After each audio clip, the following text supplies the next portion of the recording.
대출에 대한 손질을 정부가 본격적으로 볼 가능성이 매우 커지게 될 겁니다. 1급지 그리고 2급지에서는 하우스 투어가 크게 양산될 가능성이 매우 커지게 될 거다. 지금은 1, 2급지에서 주택담보대출 비중이 크게 증가된 상황이다. 주택담보대출의 비중은 축소될 수밖에 없을 거고 아파트 거래량은 더더욱 감소될 가능성이. 네, 안녕하세요. 반갑습니다. 이경민의 부동산 하이킥의 이경민입니다. 자, 금융위에서 2014년 7월 달에 가계대출 동향 발표를 했습니다. 주택담보대출에 대한 비중이 지속적으로 증가되고 있고 그 증가폭은 계속 확대되고 있는 상황입니다. 그뿐만 아니라 정책 모기지 상품인 디딤돌 대출, 청년 전세 대출인 버팀목 대출에 대한 대출 비중도 계속 확대되고 있는 상황입니다. 따라서 제가 예전 강의 영상에서 누차 여러 번 설명해 드렸다시피 이제 앞으로 정부는 가계대출을 체계적으로 관리할 거다라고 말씀을 해드렸다시피 이제 앞으로 첫 번째 목표인 가상금리를 더해 이젠 대출금리를 지금보다 점진적 인상 목표로 삼을 거다. 두 번째, 대출 한도를 축소할 거다. 세 번째, 기준금리 인하를 점진적으로 인하하게 될 거다. 이렇게 제가 말씀을 해드려 왔었습니다. 이제 본격적으로 대출에 대한 손질을 정부가 본격적으로 볼 가능성이 매우 커지게 될 겁니다.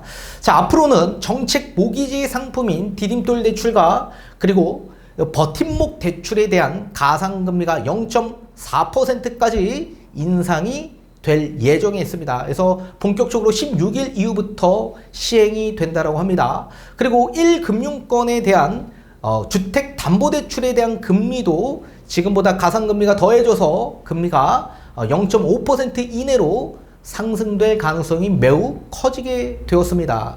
자, 앞으로는 이렇게 대출에 대한 금리가 인상이 되고 또 9월 1일부터는 스텔스 DSR 2단계가 도입이 되면서 본격적으로 대출에 대한 한도를 축소하게 될 겁니다. 그리고 제가 봤을 땐 내년 1월 달부터 3단계가 시행될 가능성이 매우 커질 거라고 개인적으로 예상하고 있습니다. 자, 앞으로는 대출 한도가 지금보다 더 축소될 가능성이 있기 때문에 대출에 대한 한도가 지금보다 증가폭이 축소될 거고 거래량은 지금보다 더 감소될 가능성이 매우 커지게 될 겁니다. 자, 그뿐만 아니라 이따 뒤에 가서 제가 설명을 드릴 거지만 2021년도와 지금 2024년도에 주택담보대출에 대한 비중이 급격하게 다른 모습을 보이고 있는 상황입니다. 따라서 이제 앞으로는 상급지라고 지칭할 수 있는 1급지 그리고 2급지에서는 하우스 투어가 크게 양산될 가능성이 매우 커지게 될 거다. 그래서 위험 가중이 훨씬 더 다른 지역보다 더 크게 작용될 가능성이 있을 겁니다. 왜 그런지는 뒤에 자료를 보면서 설명을 도와드리도록 하겠습니다. 자, 9월 1일부터는 2단계 스텔스 DSR을 차질 없이 시행하겠다라고 밝혔습니다. 가계대출을 명목 GDP 성장률 이내로 안정적으로 관리하도록 하겠다라고 밝혔습니다. 자, 2014년 7월 중에 전 금융권의 가계대출은 총 5조 3천억 정도가 전월 대비 증가했고 전월 대비 증가폭이 더 확대된 상황입니다. 자, 그뿐만 아니라 주택담보대출도 마찬가지 전월 대비 5조 4천억 정도가 증가해서 증가폭이 예전에 비하면 전월보다는 좀 축소된 상황이지만 지속적으로 증가되고 있는 상황입니다. 자, 전월 대비 이렇게 축소된 원인은 뒤에 가서 다시 한번 살펴보도록 하겠고 기타 대출은 은행권과 제2금융권에서 모두 감소세가 지속되고는 있지만 감소폭은 전월 대비 축소된 상황으로 보여집니다. 자, 대출 항목별 가계대출 증감 추이를 보게 되면 주택담보대출에 대한 비중이 지속적으로 증가되고 있는 걸 보실 수가 있습니다. 다만 2014년 3월 달에 약 2천억 정도만 증가가 되었는데 4월부터 본격적으로 그 증가폭이 엄청나게 확대되고 있는 모습을 보이고 있는 상황입니다. 자, 6월달 6조 원이 나왔는데 6월달 대비해서 7월달이 5조 4천억 정도로 증가돼서 그 증가폭이 축소된 상황입니다. 그러면 담보대출을 받고자 하는 수요가 감소되었을까요? 그렇진 않습니다. 자, 이건 뒤에 가서 보도록 하겠고, 기타 대출을 보게 되면 기타 대출은 지속적으로 감소세에 있는 상황입니다. 다만 6월달 대비해서 봤을 때는 그 감소폭이 축소된 상황입니다. 그래서 2천억 정도가 감소된 상황이다. 그래서 합계로 본다면 총 5조 3천억 정도로 전월 대비 증가가 된 상황이다 라고 보셔야 됩니다. 자, 이렇게 가계대출 가운데 집단대출이 감소세가 굉장히 컸기 때문에 이 가계대출 전월 대비 증가폭이 축소된 상황으로 보여지고 있습니다. 은행권의 주택담보대출 증가 세부 현황을 한번 보도록 하겠습니다. 자, 6월달과 7월달의 주택담보대출을 보게 되면 6월달에 담보대출 비중이 더 큰 걸 보실 수가 있습니다. 그렇다면 담보대출이 7월달에 접어들면서 감소한 거냐? 그렇진 않다.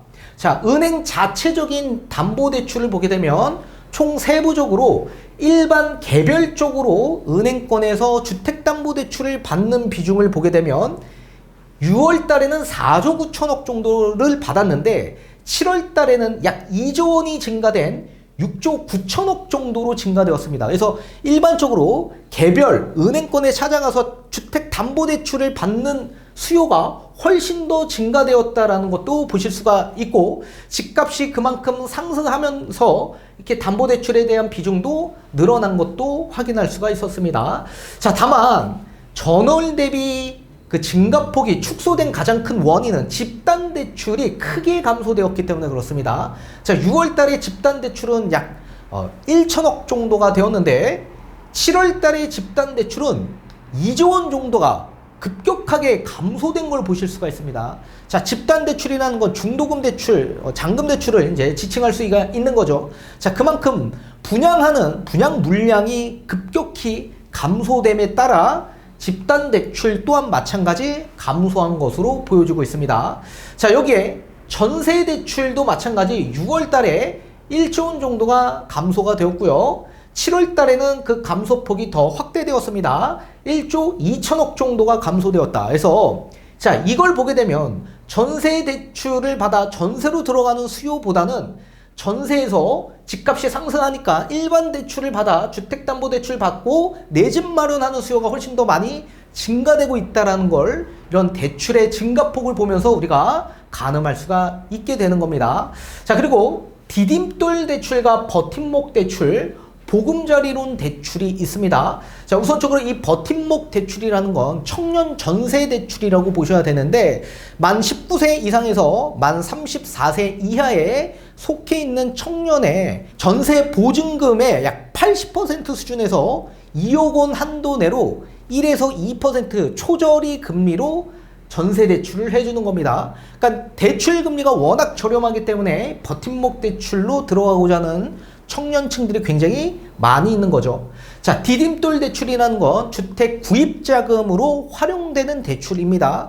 그래서 연소득 6천만 원 이하, 그리고 신혼부부는 8,500만 원 이하의 주택가격 6억 원 이하, 그리고 대출 한도는 2억 5천만 원 이내, 생애 최초는 3억 원 이내, 그리고 신혼부부는 4억 원까지 대출을 받을 수 있는데, 이 디딤돌 대출의 금리가 약 2에서 3%의 저리 금리로 대출을 해주는 겁니다.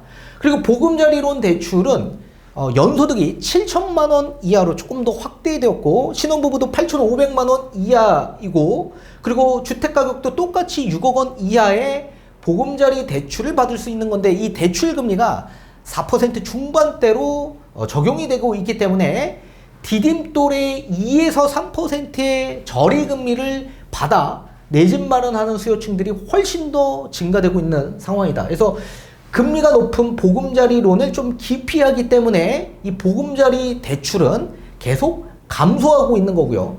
디딤돌 대출은 저리금리이기 때문에 이 디딤돌 대출을 받아 내 집 마련하는 수요층들이 증가되고 있어서 이 디딤돌 대출의 증가폭이 확대되고 있는 상황입니다. 따라서 은행권 일반 대출을 받는 수요도 증가되고 있고, 또 디딤돌 대출 저리금리로 받을 수 있는 이런 디딤돌 정책 모기지 금리도 이제 수요가 증가되고 있다는 걸 보실 수가 있습니다. 다만 이 디딤돌 버팀목에 기금 재원이 있습니다. 이게 5월부터 지속적으로 감소세에 있는 걸 보실 수가 있습니다. 그래서 이렇게 여러 가지 재원도 감소하고 있다. 자, 전 금융권 주택담보대출과 기타 대출의 증가맥 연도별 추이를 한번 살펴보게 되면 왜 상급지, 1급지, 2급지에서 앞으로 하우스포가 더 많이 양산될 수밖에 없는 그 이유를 우리가 명확하게 파악할 수가 있습니다.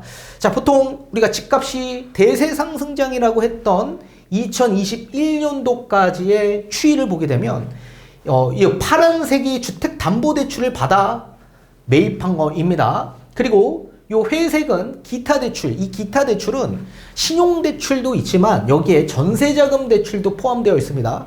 그래서 2020년, 21년 이 당시에 전세 금액이 워낙 높게 상승되다 보니 전세 대출을 받아 또 전세로 들어가고자 하는 수요층들이 많이 증가됨에 따라 기타 대출이 많이 증가가 되었죠. 반대로 주택을 매입하고자 해서 들어가고자 했던 수요층들은 요 주택담보대출을 받고 들어갔던 겁니다. 근데 2019년 비해 2020년, 2021년에 주택담보대출에 대한 이 비중이 더욱더 확대된 걸 보실 수가 있습니다.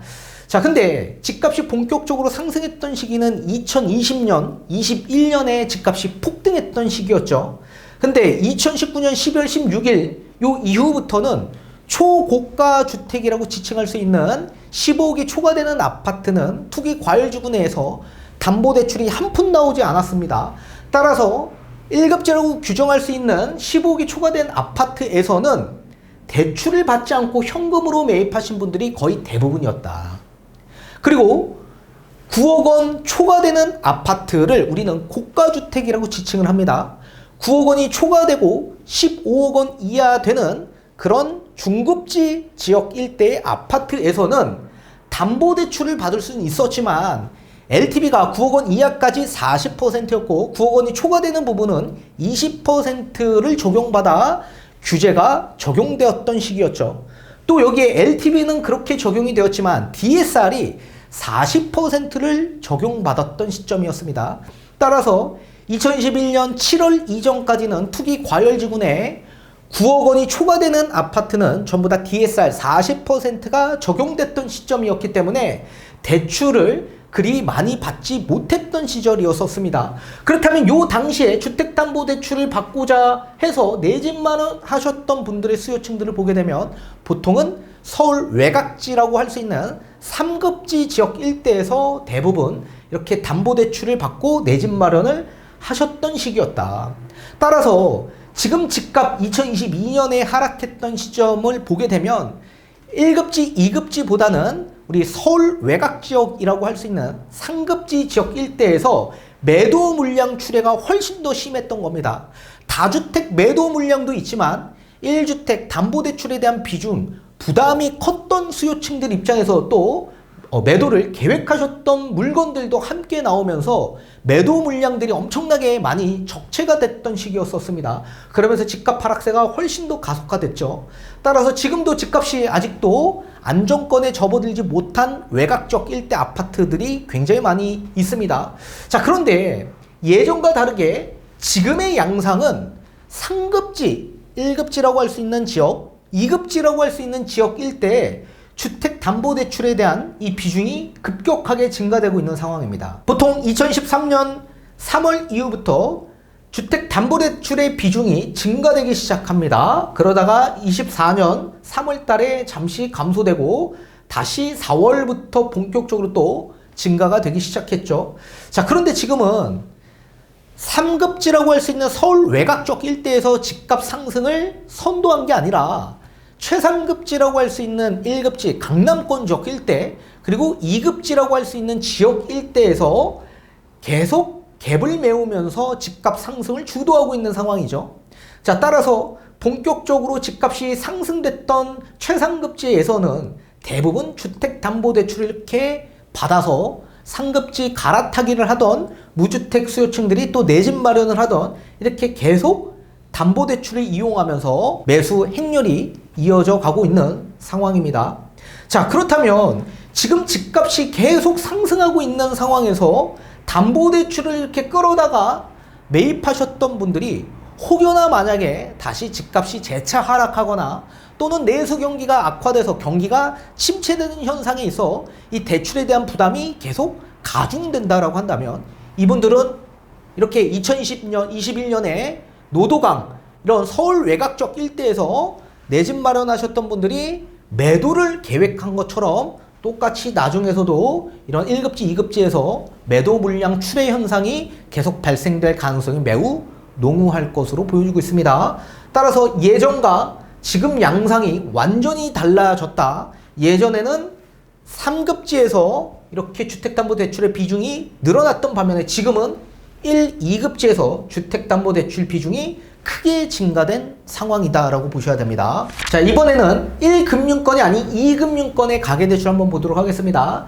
이 금융권은 지속적으로 감소세에 유지되고 있는 상황입니다.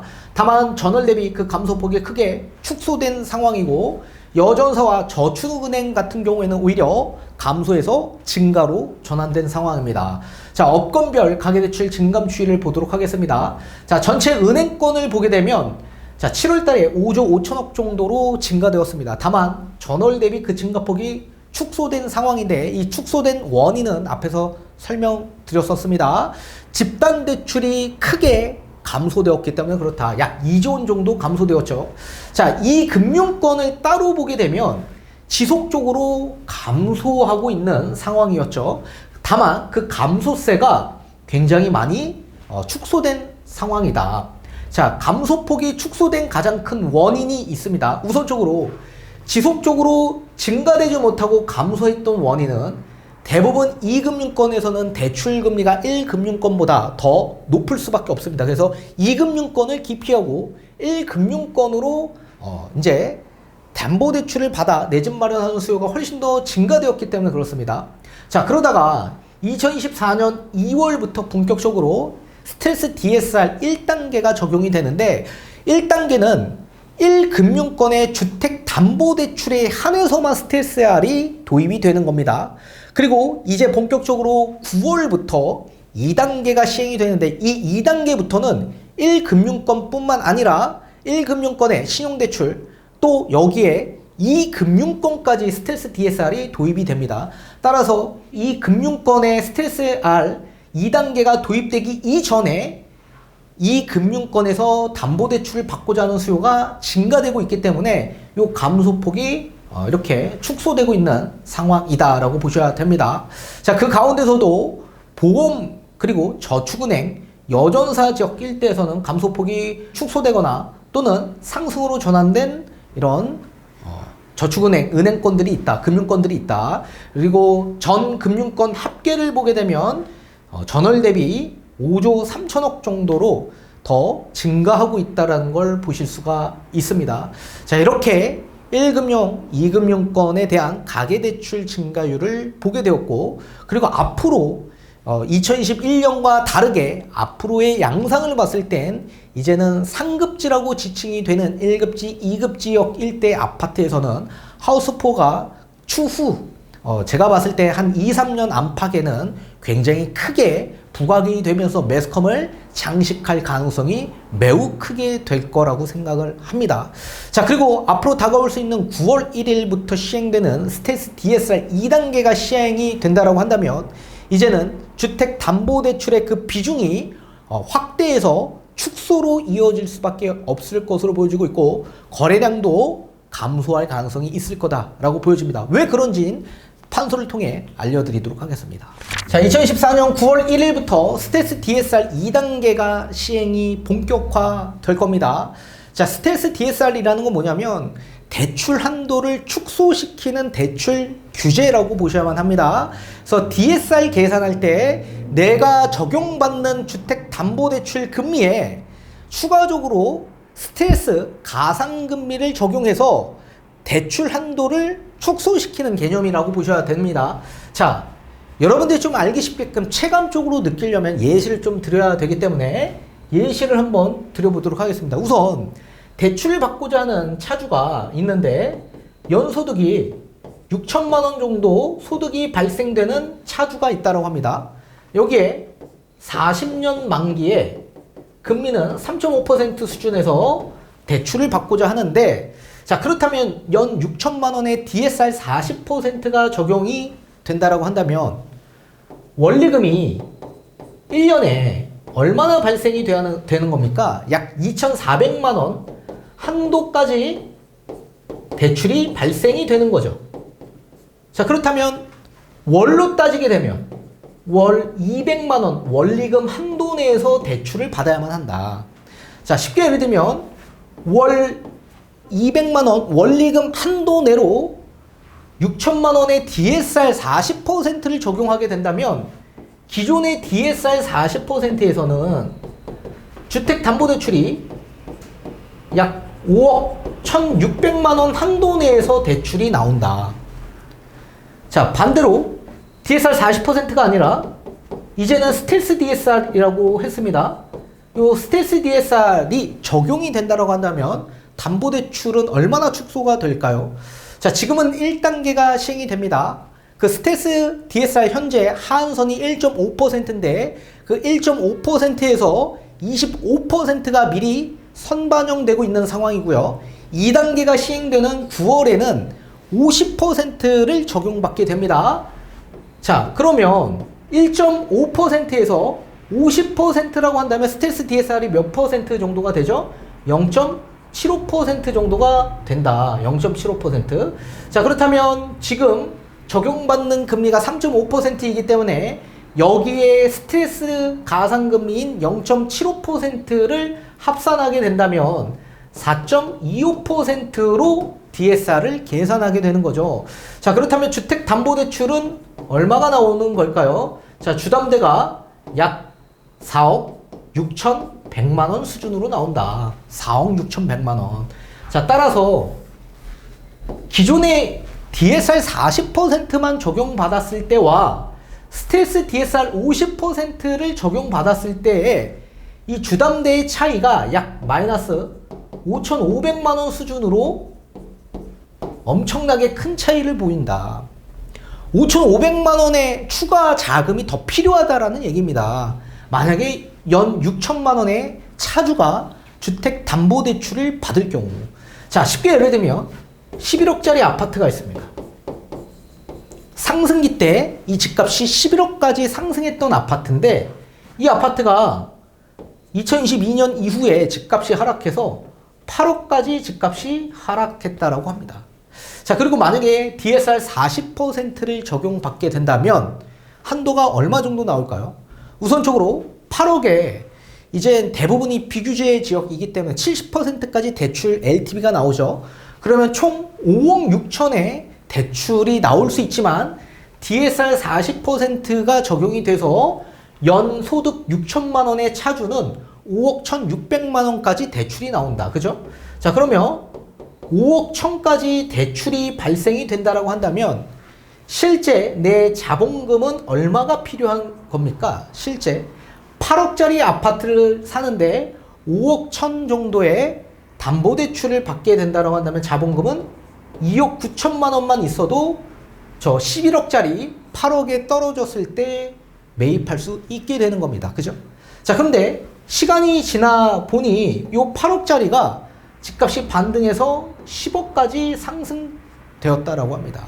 자, 10억에 70%면 7억까지 주택담보대출을 받을 수는 있지만 DSR 40%가 적용되기 때문에 당연히 연소득 6천만 원 차주는 얼마까지 나오죠? 5억 1,600만 원까지 나오더라. 따라서 대출 한도는 똑같이 5억 1,000이 나오는데 집값이 상승됐다 보니 내 자본금이 얼마가 필요하게 된 겁니까? 4억 9천, 약 2억 정도가 더 필요하게 되었다. 2억 정도가. 자, 근데 집값이 앞으로도 더 상승될 여력이 있지만 똑같이 10억이라고 가정을 해봅시다. 그리고 스트레스 DSR 50%가 만약에 적용이 된다라고 한다면 얼마가 나오죠? 주택담보대출 4억 6천 정도가 나오더라. 4억 6천. 자, 그러면 대출 한도가 4억 6천이 나옵니다. 그럼 집값은 똑같은데 스텔스 DSR 50%가 적용되니 내 자본은 얼마가 필요하게 된 겁니까? 내 자본은 약 5억 4천이 필요하게 된 거다. 그러면 예전과 비교하면 엄청나게 자금이 더 늘어나게 된 거죠. 그리고 기존에 DSR 40%를 적용받았을 때와 스텔스 DSR 50%를 먼저 적용받았을 때 2단계를 적용받았을 때의 차이를 보게 되면 약 5천만 원 정도 차이가 나더라. 똑같은 아파트인데도 불구하고 이렇게 차이가 나죠. 근데 여기에 더 나아가 만약에 금리가 올라간다면 지금보다 앞에서도 말씀드린 것처럼 은행권들의 가상금리가 지속적으로 높아질 우려가 있다. 또 앞에서도 보신 것과 같이 우리 정책 모기지 상품인 디딤돌 대출도 마찬가지 0.4%포인트가 인상된다라고 말씀드렸죠. 그렇게 되면 금리는 더 높아질 수밖에 없고 대출 한도는 더 축소될 수밖에 없는 상황으로 가게 되는 겁니다. 그리고 여기에 집값이 더 올라가기 시작한다면 당연히 대출 한도는 더더욱 축소되고 내 자본금 한도는 더 많이 필요할 수밖에 없게 되는 거죠. 예전에는 2억 9천 갖고 11억짜리 아파트, 똑같은 아파트인데 집값이 떨어졌기 때문에 또 대출 한도도 많이 나왔기 때문에 2억 9천만 있어도 11억짜리 아파트 매입할 수 있었는데 이제는 어떻게 됩니까? 대출 한도도 축소되고 그리고 대출 규제가 적용이 되었다 보니 내 자본금 한도가 5억 4천 정도가 필요하게 되는 거죠. 따라서 예전과 비교하면 약 2억 6천만 원 정도 2억 한 5천이죠? 이 정도 수준이 더 필요하게 되더라. 그래서 집값이 하락할 땐 또 대출이 완화될 땐 반드시 그 시점을 놓치지 말고 반드시 그 매입 기회를 잡으셔야만 하고요. 또 이렇게 집값이 높아지고 또 대출 한도가 축소가 된다면 자연스럽게 거래가 줄어들 수밖에 없습니다. 상급지를 이동하고 싶어도 대출이 안 나오기 때문에 이동 자체가 불가능하기 때문에 그렇죠. 또 집값이 계속적으로 상승하면 그만큼 또 대출 한도는 더더욱 축소되고 내 자본금 한도는 더더욱 필요하기 때문에 상급지 이동이 지금 불가능할 가능성이 매우 커지게 될 거다. 따라서 스텔스 DSR 2단계가 도입이 된다면 자연스럽게 시장의 주택담보대출의 비중은 축소될 수밖에 없을 거고 또한 거래량, 아파트 거래량은 더더욱 감소될 가능성이 매우 크게 될 겁니다.